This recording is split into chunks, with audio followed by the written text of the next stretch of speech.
ಕೆಲವು ಸಲ ಏನಾಗುತ್ತೆ, ನಮ್ದು ಭಾವಗೀತೆ ಕಾರ್ಯಕ್ರಮ ಇರುತ್ತೆ, ಆ ಫಿಲಮ್ ಸಾಂಗ್ ಹಾಡ್ರಿ ಅಂತ ಕೂಗ್ತಾರೆ.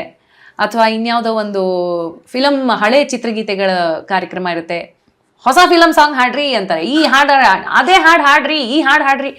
ಕೆಲವು ಸಲ ಈ ಒಂದು ಟೋನ್ ಇದೆಯಲ್ಲ, ದಿಸ್ ಟೋನ್ ಆಫ್ ಡಿಮಾಂಡ್, ಇದು ಎಷ್ಟೋ ಸಲ ಏನಾಗ್ಬಿಡುತ್ತೆ ಕಲಾವಿದರಿಗೆ ಇಷ್ಟ ಆಗಲ್ಲ. ಅಂದರೆ ನೀವು ಗೌರವದಿಂದ ಕೇಳಿ, ಪ್ರೀತಿಯಿಂದ ಕೇಳಿ, anything we are ready to sing. But ಒಂದೊಂದ್ಸಲ ಡಿಮಾಂಡ್ ಮಾಡಿದಾಗ ಕಲಾವಿದರಿಗೆ ಹರ್ಟ್ ಆಗುತ್ತೆ. So maybe he got hurt.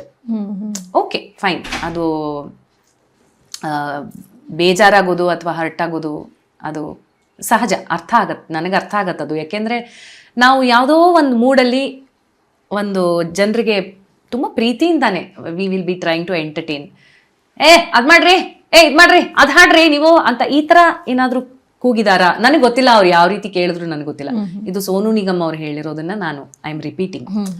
So may be that tone was not okay. Having shed that, ಅದು ಇಟ್ಸ್ ನಾಟ್ ಎ ಟೆರರಿಸ್ಟ್ ಇದು, ಅದು ಕಂಪ್ಯಾರಿಸನ್, ಅದು ತಪ್ಪು, ಅದು ಮಾಡಬಾರ್ದಾಗಿತ್ತು.